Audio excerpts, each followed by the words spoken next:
Assalamualaikum warahmatullahi wabarakatuh. Salam, selamat pagi semuanya. Perkenalkan, kami dari kelompok 6. Di sini kami akan menjelaskan bioteknologi mengenai pendederan di Ikanila. Simak videonya ya teman-teman. Halo teman-teman, sekarang kita sudah berada di pendederan ikan nila, yaitu Kawi Fish Farm yang berada di Jalan Kiai Haji Ahmad, Kecamatan Kedung Kandang, Kota Malang, Jawa Timur.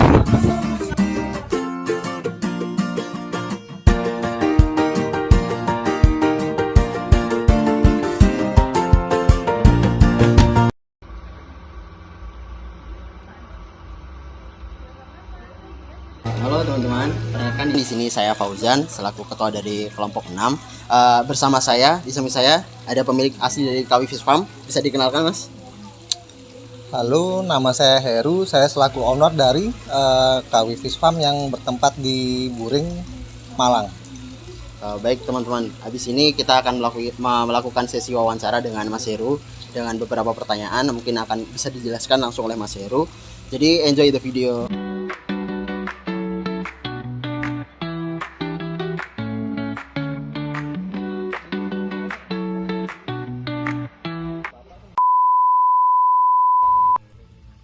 Merupakan pertanyaan awal dari kami mengenai apa itu bioteknologi pendederan ikan nila. Jadi simpel saja pertanyaan ini, Mas. Apa sih dari pendederan ikan nila itu?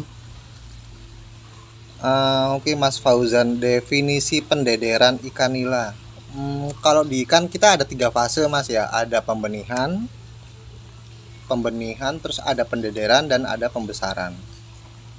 Kalau di farm saya cuman ada pendederan dan pembesaran. Jadi pembenihan itu ya dari jantan dan betina dikawinkan, keluar larva, udah selesai, itu pembenihan. Kalau pendederan dari larva itu tadi dibesarin sampai fingerling, namanya fingerling itu sampai 1 sampai 2 jari. Itu namanya pendederan. Nanti kalau sudah 2 jari up, itu baru dimasukin ke fase pembesaran. Jadi pertanyaannya Mas Fauzan tadi, pendederan itu seperti apa? Ya itu tadi jawabannya. Ya jadi dari larva kita besarin sampai ukur fingerling 1-2 jari dengan kepadatan yang lebih padat daripada fase pembesaran. Nanti dalam waktu 1 sampai 1,5 bulan sudah bisa dipindah ke fase pembesaran. Itu Mas jawabannya. Baiklah, terima kasih Mas jawabannya. Bagaimana cara merawat benih ikan nila agar cepat besar dan tidak banyak yang mati? Apakah ada teknik khusus? Kalau benih kita bahasnya deder ya, bukan pembesaran. Kalau pendederan lebih jangan overfeeding sih. Oh iya. Jangan overfeeding, terus sama ada obat antibiotik juga. Itu yang penting, Mbak. Kalau benih ya. Terus apakah ada teknik khusus yang digunakan? Tekniknya beda dengan pembesaran. Kalau teknik pendederan saya pakai sistem RAS, yang kolam kotak tadi. RAS singkatan, panjangannya Recirculating Aquaculture System. Jadi insya Allah kalau di pendederan lebih aman di RAS. Mungkin itu dulu, kalau mau dijelasin panjang. Oh iya, makasih Mas. Ya, sama-sama. Oke Mas, saya kepo nih Mas. Untuk sistem pendederannya sendiri kan memakai RAS. Kenapa ya kok lebih memilih memakai RAS daripada pakai sistem bioflok? Kalau bahas di pendederan saya lebih nyaman dengan sistem RAS, Mbak ya. Karena kenapa sih kok tidak dengan sistem bioflok? Soalnya kalau di RAS ini parameter yang satu itu parameter lebih stabil daripada di bioflok. Banyak banget parameter di air yang harus di kontrol, apalagi untuk benih semakin kecil ikan juga semakin rentan kena penyakit. Dia lebih yang settle lah atau stabil untuk parameternya.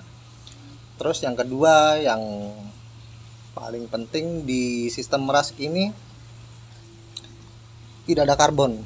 Karbon itu apa? Karbon itu gula atau tetes tebu atau molase kita nyebutnya. Nah, sementara kalau di bioflok ini itu sudah ada syarat wajib bioflok itu ada molase atau tetes. Sifat dari tetes ini adalah dia menghajar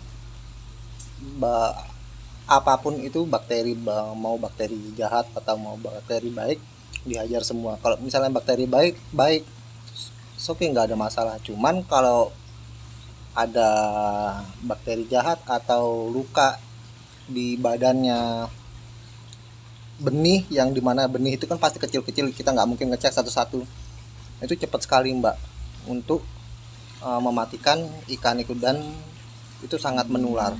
Biasanya kalau misal pengen tahu fatalnya seberapa, misal saya nebar 1000, itu ya paling tinggal 10% lah. Jadi tebar 1000 tingkat kehidupannya cuma tinggal 100 ekor, jadi yang 900 sudah mati gitu. Jadi itu alasannya kenapa saya lebih nyaman dengan sistem RAS untuk pendederan, bukan untuk pembesaran. Kalau untuk pembesaran saya lebih nyaman dengan bioflok. Itu panjang lagi jawabannya ntar. Oke, makasih Mas. Jadi saya mau tanya apa saja yang dibutuhkan untuk memulai usaha pendederan ikan nila, sama yang waktunya itu dibutuhkan berapa lama dari awal tebar sampai ini hingga siap jualnya?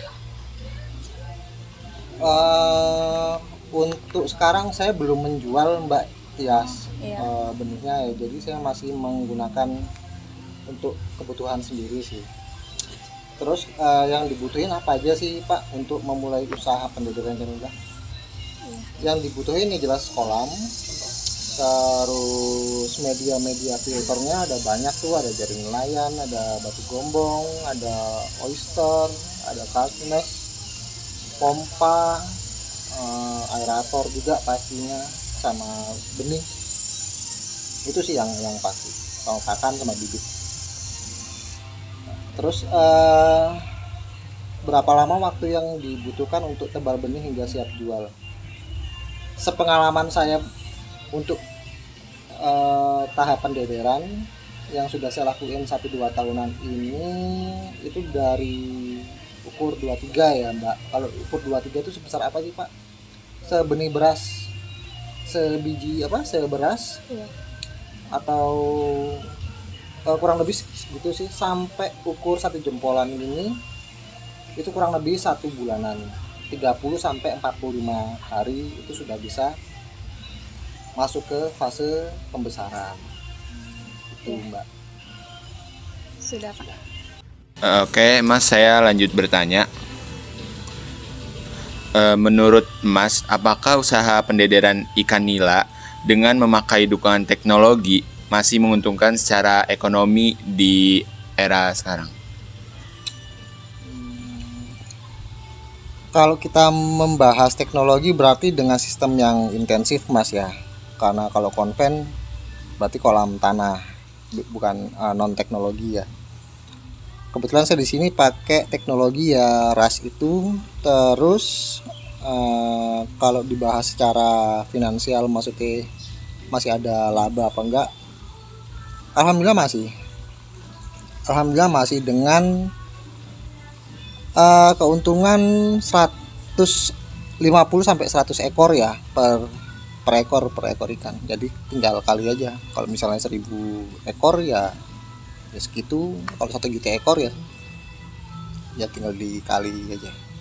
Jadi jawabannya, apakah masih menguntungkan dengan sistem RAS atau teknologi?